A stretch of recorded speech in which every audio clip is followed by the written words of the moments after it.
Citizen news కి స్వాగతం. అంబేద్కర్ యువజన సంఘం ఆధ్వర్యంలో ఏక్మాయి గ్రామంలో కంటి అద్దాలు పంపిణీ చేసిన నాయకులు వికారాబాద్ జిల్లా బషీరాబాద్ మండలంలోని ఏక్మాయి గ్రామంలో ఇదివరకు ఉచిత కంటి శిబిరం ఏర్పాటు చేశారు.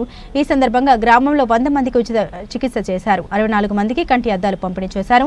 సండస్ సుకుమార్ డై సహాయంతో ఏక్మాయి గ్రామంలో కంటి అద్దాలు పంపిణీ చేయడం జరిగిందని అంబేద్కర్ సంఘం యువజన నాయకులు పేర్కొన్నారు. ఈ కార్యక్రమంలో గ్రామ నాయకులు రాజు, మాజీ ఎంపీటీసీ రాజు, మున్ని, ప్రకాష్ రెడ్డి, దుశాంత్ రెడ్డి, సుదర్శన్, శ్రీనివాస్ రెడ్డి, శ్రీనివాస్, ఎస్ఎస్ఎల్ జిల్లా నాయకులు, అధ్యక్షులు శంకరప్ప, మండల అధ్యక్షుడు మాల మహనాడు విజయ్ కుమార్, గ్రామ యువకులు గంగాధర్, కాశీనాథ్, రవీందర్, కమల్ కుమార్, నర్సింహులు, సండస నర్సింహులు, షణప్ప తదితరులు పాల్గొన్నారు.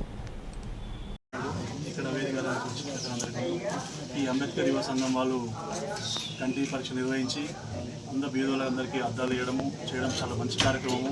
ఈ కార్యక్రమాలకు అన్ని సహాయ సహకారాలు అందించిన మన శివకుమార్ అన్న గారికి, ఇక్కడ ఏఈగా పనిచేసిండు, డీపీఎఫ్లో కూడా చాలా స్కూల్ బిల్డింగ్ కట్టిండు, చాలా సేవా కార్యక్రమాలు చేసిండు. అప్పుడు కూడా మళ్ళీ ఇప్పుడు మంచి ఉన్నత స్థానానికి పోయి ఊరికి మంచి కార్యక్రమాలు కావిస్తుండ్రు.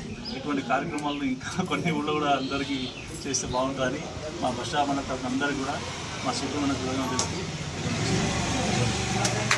కార్యక్రమంకు చేసినటువంటి పెద్దలు రాజన్న గారికి, అన్న శంకరన్న గారికి, గ్రామ పెద్దలు శ్రీనివాస్ రెడ్డి గారికి, సుదర్శన్ గారికి, ప్రకాష్ రెడ్డి గారికి, బట్ట రెడ్డి గారికి, అందరి నాతో ఉన్నటువంటి ముందర సభలో ఇలాంటి గ్రామ ప్రజలకు, గ్రామ పెద్దలకు, చిన్న పెద్దలందరికీ ధన్యవాదాలు తెలియజేసుకుంటూ, మరి ఈ కార్యక్రమము ఒకటి ముఖ్యమైనది ఏంటంటే సర్వేంద్రియానం నయనం ప్రధానం అని చెప్పేసి ఒకటి ఉన్నది. కాబట్టి మనకు వెలుగు కావాలంటే కళ్ళు ఉంటేనే మనకు వెలుగు ఉంటుంది, ప్రపంచం అనేది మనకు కనిపిస్తుంది.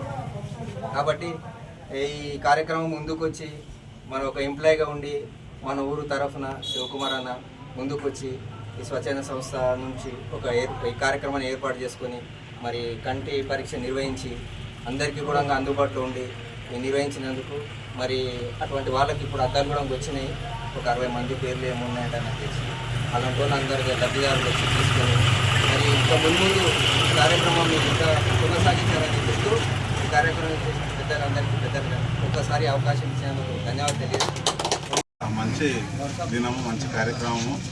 మన అంబేద్కర్ యువజన సంఘం వాళ్ళు ఏర్పాటు చేసిన ఈ కంటి పరీక్ష కానీ, కంటికి పరీక్ష చేసిన తర్వాత అద్దాలు వేయడం కానీ ఇది చాలా మంచి కార్యక్రమం.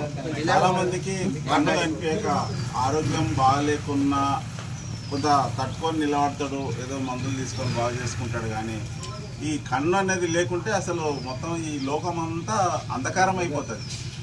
అందుకనే కళ్ళు చాలా ప్రధానమైనవి. ఈ కళ్ళను కూడా చాలా కాపాడుకుంటే మనం బాగుంటుందని ఆ మంచి ఉద్దేశంతో ఇక్కడ ఈ మన ఏక్మాయి అనే గ్రామము ఇది మనకు ఈ తెలంగాణకి కర్ణాటక బార్డర్లో ఉంది. మనం అందరూ చూస్తుంటే చాలా వెనుకబడిన, చాలా మందికి తెలియదు కూడా ఎట్లా కాపాడుకోవాలనేది.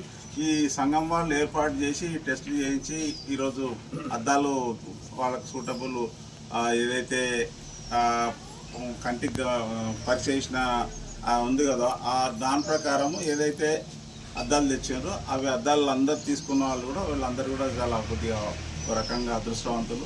ట్రస్ట్లోనే కాదు, వ్యక్తిగతంగా కూడా కొంతమంది మనం అందరం కూడా ఈ కంటి పరీక్షలు అయితేనేముంది, ముందు కొందరికి ఆరోగ్య సమస్యలు చాలా వస్తున్నాయి పల్లెటూరు వాళ్ళకి అందరికీ. రాజకీయంగా మేము ముందుండి కావాల్సిన అన్నీ కూడా ఏర్పాటు చేస్తున్నాం. కానీ మళ్ళీ కూడా కూడా మన గ్రామస్తులు పెద్దలు చాలామంది కూడా ఈ వాతావరణంలో చాలామందికి అనారోగ్యం చాలా ఉంది. ఆరోగ్యకరమైన వాతావరణం ఏమీ లేదు ఇక్కడ. ఎందుకంటే చూస్తుంటే నీళ్ళు కానీ మంచినీళ్ళు కూడా లేకుంటాయి. చాలామంది కూడా మంచినీళ్ళు తాగడానికి మంచినీళ్ళ బోర్నీళ్ళే మంచినీళ్ళు అనుకుంటారు, లేకపోతే వాగునీళ్ళు మంచినీళ్ళు. కానీ వాగునీళ్ళలో కూడా చాలా కల్తీ ఉంటుంది. దాంట్లో దాదాపు ఫ్లూరైడ్ కానీ, నైట్రేట్ కానీ ఇంకా చాలా రకాలుగా ఉంటాయి. అవన్నీ లేకుండా మినిమం 200 ppm ఉన్న వాటర్ తాగిన వల్ల మాత్రమే చాలా బాగుంటుంది.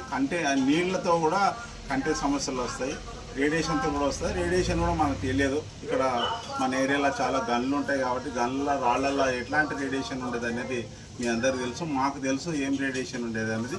అయితే పరీక్ష చేసుకోవడాలు ఎప్పుడు కూడా కంటి పరీక్షలు చేసుకోవాలి, శరీరం కూడా పరీక్షలు ఎప్పుడు చేసుకుంటూ తగిన జాగ్రత్త వహిస్తే మనం దాదాపు 100 ఏళ్ళు బతకాలి. 100 ఏళ్ళు ఎవరు బతకట్లేదు, మెల్లమెల్లగా 50 ఏళ్ళకో 60 ఏళ్ళకో ఇదవుతున్నారు. అందుకని మీ ఆరోగ్యాన్ని కాపాడుకోవడానికి మా పెద్దలు కానీ, రాజకీయ నాయకులు కానీ, అధికారులు కానీ, ఇతరులు కూడా అందరూ కూడా మన అందరం ఒకరికొకరు సహకరించుకొని మన ఆరోగ్యాన్ని బాగుపెట్టుకోవాలి.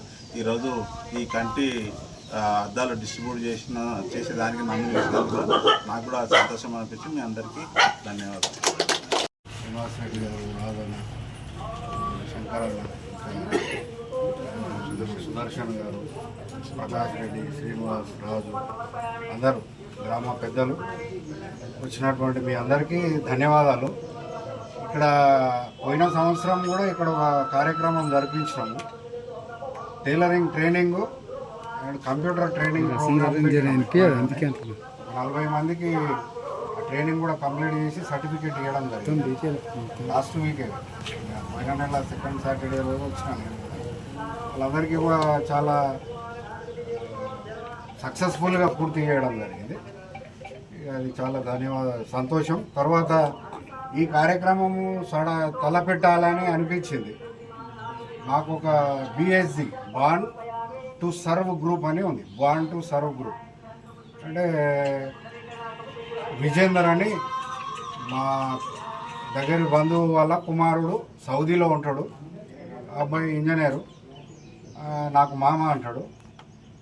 మహబూబ్ నగర్, ఓల్డ్ మహబూబ్ నగర్ డిస్టిక్లో కార్యక్రమాలు టేకప్ చేస్తున్నారు. 10 విలేజ్లలో టేకప్ చేశారు tailoring training and computer training. ఇట్లా విలేజ్లో ఉండే పేదవాళ్ళకు ఏదో రకంగా ఉపయోగపడాలి. ఆ వాట్సాప్ గ్రూప్లో నాకు తెలియకుండా నన్ను యాడ్ చేశారు. చాలామంది యాడ్ చేస్తుంటారు. నేను చదువుతూనే ఉన్నా ఇది ఏందో గ్రూప్ అన్నట్లు ఒకరోజు డీటెయిల్గా కూర్చొని చదివితే అర్థమై నేను ఆయనకు పెట్టినాను అన్నమాట. అరే మా ఊళ్ళో ఎందుకు పెట్టకూడదు, why don't you start in my village, whatever the support I may be given అని పెడితే ఇమీడియట్లీ ఆయన ఒప్పుకున్నాడు. తప్పకుండా మామ మీ ఊళ్ళో కూడా పెడదామని ఒక 4 టైలర్ మిషన్లు, 4 కంప్యూటర్ మిషన్లు కూడా ఇవ్వడం జరిగింది. యువకులకు మేము సపోర్ట్ చేసి ట్రైనింగ్ ఇచ్చినాం. తర్వాత కంప్లీట్ చేశారు. వాళ్ళకు ఎంప్లాయ్మెంట్ క్రియేషన్ కూడా ప్లానింగ్లో ఉంది. అంటే ఎంప్లాయ్మెంట్ వాళ్ళు చేసుకున్నటువంటి దానికి ఎలా సపోర్ట్ చేయాలి, గవర్నమెంట్ ద్వారా కానీ ప్రైవేటు సంస్థల ద్వారా కానీ వాళ్ళు బట్టలకు కనెక్షన్ చేయడం, ఆ విధమైన ప్రోగ్రాం నడుస్తుంది. ఇందులో కూడా అదే విజేందరు నాకేమన్నానంటే కంటి పరీక్షల కార్యక్రమం టేకప్ చేద్దాం, ఫస్ట్ మీ విలేజ్లోనే పెడదామని ఒక మాట చెప్పాడు. మీరు స్పాన్సర్ చేయాలి, గ్లాసులు మీరే ఇప్పియాలి మీ సొంత ఖర్చుతో అంటే ఓకే వై డోంట్, తప్పకుండా ఇద్దాం మా ఊరు అన్నప్పుడు చాలా సంతోషం కదా అంటే ఇమ్మీడియట్లీ వితిన్ 1 వీక్లో ప్లాన్ చేసి పెట్టేసినాం. లాస్ట్ 2 డేస్ బ్యాక్ అనుకుంటా. చాలా సక్సెస్ఫుల్గా జరిగింది. చాలా వందనాలు. ఎందుకంటే 84 మంది ఇక్కడ చెక్ చేసుకోవడం జరిగింది. 84 మందిలో 64 మందికి గ్లాసెస్ వాళ్ళు రాయడం జరిగింది. అంటే మిగిలిన 20 మందికి ట్రీట్మెంట్ అంటే తక్కువ ఉన్నట్లుంది, అద్దాలు అవసరం లేని పరిస్థితి ఉన్నట్లుంది. 64 మందికి అంటే నాకు చాలా షాక్ అయిపోయింది. 84 మందిని చెక్ చేస్తే 64 మందికి కళ్ళ అద్దాలు అవసరం వచ్చింది. అంటే చాలామంది సఫరింగ్ విత్ ఐస్ అనమాట, కంటి చూపు ప్రాబ్లమ్స్ చాలా ఉన్నాయని అర్థమైంది. వెంటనే వితిన్ 1 డే ఈరోజు చిన్న ప్రోగ్రాం ఉంది, అక్కడ చిన్నపిల్లల ప్రోగ్రాం ఉన్నది, వాళ్ళ గురించి నన్ను రమ్మన్నారు. అందుకే ఇమ్మీడియట్గా వాళ్ళకి పేమెంట్ చేసాము. చేసిన వెంటనే నిన్న రాత్రి అద్దాలు పంపించారు హైదరాబాద్ నుండి. ఇక వాళ్ళు పంపించారు కదా ఇమ్మీడియట్గా ప్రోగ్రామ్ కూడా పెట్టేద్దాం, మళ్ళీ లేట్ చేయడం ఎందుకు అని ఇమ్మీడియట్గా అంటే తెల్లారి ఇమ్మీడియట్గా ఈ 9 గంటలకు డిసైడ్ చేయడం జరిగింది. మీకు అందరికీ కూడా ఈ పొద్దునే చెప్పడం జరిగింది అనుకుంటా. It is very much inconvenient, ఏమైనా మిస్టేక్ అయితే క్షమించాలా. ఎందుకంటే ఇంత షార్ట్ టైంలో కూడా మీరు చాలా మంచిగా రెస్పాండ్ అయ్యారు. ఎందుకంటే మన గ్రామం కాబట్టి మీరు రెస్పాండ్ అయినందుకు మీకు అందరికీ ధన్యవాదాలు. అందరూ కూడా చక్కగా తీసుకోవాలి, వాడుకోవాలి. మంచి స్టాండర్డ్ గ్లాసెస్ ఇవ్వమని చెప్పాం, మంచి స్టాండర్డ్ గ్లాసెస్ అవి వాడుకోవాలి. కింద పడ్డ కూడా పలిగేటివి కాదు, ఫైబర్ గ్లాసెస్ చేశారు. తర్వాత ఇంకా ఒకవేళ అవసరం అనుకుంటే ఫ్యూచర్లో మళ్ళీ పెట్టవచ్చు. అంటే ఇక్కడ రిక్వైర్మెంట్ని బట్టి ఉంటుంది. ఇక మాకు రాదేమో అనుకునే ఇబ్బంది ఏం లేదు. కొంతమందికి అనుకుంటే మళ్ళీ చెకప్ పెట్టుకోవచ్చు. కార్యక్రమం ఫ్యూచర్లో కూడా చేసి అందరికీ అందియడానికి వీలైతే. ఈ కంటి చూపు ఎందుకు దెబ్బతింటుంది అంటే అన్నగారు చెప్పినట్టుగా మనకు చాలా ఎక్కువ ఎండ, ఇక్కడ తీవ్రమైన ఎండలు ఉంటాయి, భయంకరంగా ఎండలు ఉంటాయి. ఆ ఎండ దెబ్బ వల్ల కూడా సైట్ దెబ్బతింటూ ఉంటుంది. బ్రెయిన్లో ఉన్న నర్వ్స్ అన్ని దెబ్బతిని దానివల్ల కంటి చూపు కూడా దెబ్బతింటుంది. ఇక లేటెస్ట్ ఏంటంటే ఫోన్లు వచ్చినాయి. డే అండ్ నైట్, రాత్రి అనక పగులు అనక అందులోనే ఉంటాం మనం. అందువల్ల కూడా కంటి చూపు దెబ్బతింటుంది. ఫోన్లు చాలా జాగ్రత్త వాడాలి. అవసరమైన కొంత టైంలో మాత్రమే అది చూసుకోవాలి, లేకపోతే కంటి చూపు మొత్తానికి పోతుంది. కంటి చూపు ఒకటే కాదు, లోపల ఉన్న నరాలన్నీ దెబ్బతింటాయి, ఏం పని చేయకుండా అయిపోతాయి. ఇక ఇంట్లో పని చేయడానికి ఏం పని చేయడానికి రాదు. అందుకే జాగ్రత్తగా వాడుకోవాలని కోరుకుంటూ ఈ అవకాశం ఇచ్చిన మీ అందరికీ హృదయపూర్వకమైన ధన్యవాదాలు తెలియజేస్తూ ముగిస్తున్నాను. మన చిన్న